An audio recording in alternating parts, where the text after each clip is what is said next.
حفلة وقت قابن بالغو قبن قابيي قدي قبن قابده وحان ليهي إلهي أجر هيدي كسيو وحاكنا هذا علينا dadka maxay ahayd faraha badan ee qaar ay ka yimaadeen gobolada qaarna ay maxay ahayd Johannesburg ka yimaadeen Johannesburg nafteeda ayaa maxay ahayd dadku ay kala degan yihiin meelo fog fog runtii aad baan idinku mahadcelinaya inta kadib xafladda sida uu Sheekh Shariif sheegay waa xaflad soo dhaweyn ah loomana baahna in maxay ahayd cidna lagu cambaareeyo cidna lagu soo dhaweeyo cid kasta oo mas'uul noo noqota anagu mas'uul bay noo tahay tan sagootinayna waan sagootinayna aan soo dhaweynayna waan soo dhaweynayna soo balanteenu taama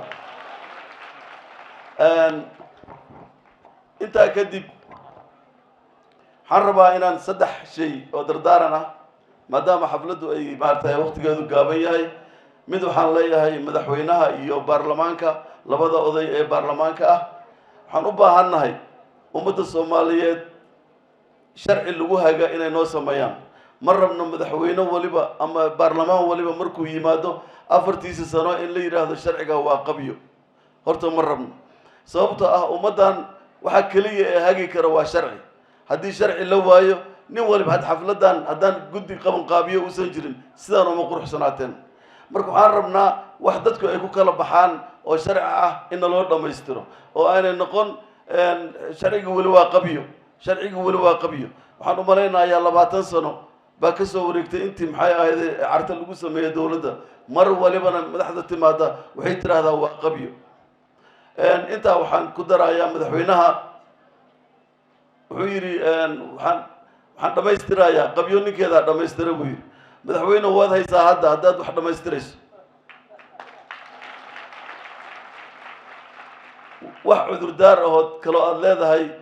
oo maartay male 8 sano ba kugu filantaan u maleynaya tareenka halka aad keentay ummadda Soomaaliyeed ku qaad kana qaad waxyaabaha ay tabayaan oo dhan ururka dhalinyarada maalintiina waxaa laga dhigay maalin double ah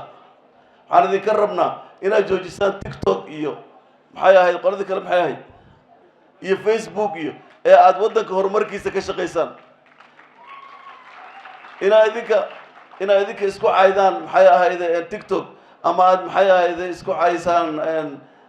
Facebook waxa ka wanaagsan inaad ku dhiirigelisaan kan wax baranayo inaad ku dhiirigelisaan kan maxay ahayd shaqeynaya si qofka wax u qabto laakiin haddii ninkii dhaqaaqaba dhalinyaro yar oo maartay aan adduunka kala garanayn ay wax iska qorqoraan runtii waa laga fiican yahay waxaan idin leeyahay dhalinyaro maalintiina waa la weynay it's up to you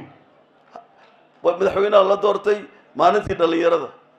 waad ogtiin maalinta dhalinyarada waxay tahay marka la shaqeeyo dawladda waxaan leeyahay baryahan 20 sano u dambeeyay waxa la halmaamay shanta maxay ahayd qaybood ee calanku ka kooban yahay waxaad moodaa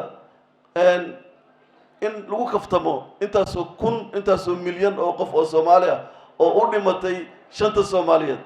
laakiin baryahan dambe waxaan maqlaa anigii wixii iga weyn baa garanaya wixii iga yar ma garan karaan baan u maleynaa waxaan maqlaa Kenyan waa hebel waa Ethiopian iyo war aaway maxay ahayd shanta Soomaaliyeed waxaan idinka codsanaynaa in shanta Soomaaliyeed la raadiyo oo maxay ahayd sidii loogu dhintay aan isku dayno inaan halmaamin awooyaasheen aan isku dalno inaan halmaamin ayeeyaasheen oo aan shantii Soomaaliyeed meeshii jirta aan ka raadin ugu yaraan inaan qalbi fiican u hayn waxaan kaloo ku darayaa waxaan rabnaa in la booqdo madaxweynaha iyo baarlamaanka waxaan ka codsanaynaa inaanay booqanin oo kaliya jaaliyadaha ee ay booqdaan dadka xabsiyada ku jiro dadka dambiyada lana dambiyadooda lagu qaado ninkaan dambi lahaynna xorriyadiisa loo soo celiyo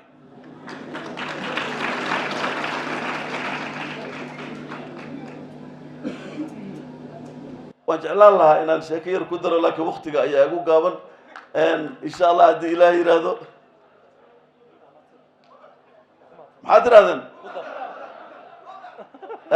waxaan ku darayaa aribaa wuxuu u yimid libax tukanay marka arigu wuxuu u qaybsanaa laba qaybood ida iyo waxay ahaayeen riyo riyihii libaaxa markay arkaan waa iska carareen idihii waxay yidhahdeen duqa hadduu tukanayo wuu toobad keenaya aan isku dayno inaan la joogno markuu salaada ka baxay buu tusbax weyn soo qaatay iyo warran buu yidhi wani wuxuu yidhahan wixii oo dhan waan iska dhaafay xumaanta ahayd wixii oo dhan waan dhaafay waxaan rabaa buu yidhi hadda wixii ka dambeeya inaan bini aadankana badbaadiyo xoolahana badbaadiyo ruuxay dhan wax fiican waa waan kaa cabsanaynay laakiin waa wax fiican wuxuu yidhi midinka keligiinaad ahaydeen mise waalidin la socday riyaa nala socday bay yidhahdeen wuxuu yidhi u yeera waa tishanaynay labuu u diray riyihii kuwii kalena wuxuu yidhi jooga qoladii waxay u tageen riyihii waxay yidhahdeen warduqi waa muslimay soo noqda haye muxuu sameeyey salaada markuu ka baxay wuxuu qaatay tusbax weyn waa kow wuu istakfurlaysanaaye nakeenaan u tagna wuxuu yidhi aan tashanne wuxuu yidhi tusbaxa muxuu ka samaysnaa markaa le tusbaxa wuxuu ka samaysnaa hilib buu ka samaysnaa buu wuxuu yidhi ninkaan ma toobadkeenine idinkana ha ku noqonina annaguna ma aadaynay marka ma rabno in maalin waliba dhallinyaradeeni soomaaliyeed ayaga la iska hor keeno ma rabno inay toobad keenaan baan rabnaa si libaaxoo kale ma rabno waxaan rabnaa dhallinyarada soomaaliyeed inay toobad keento oo ay naga ballan qaadaan tiktok dambe inuusan jirin naga ballan qaadaan asalaamu calaykum waraxmat ullaahi wabarakaatu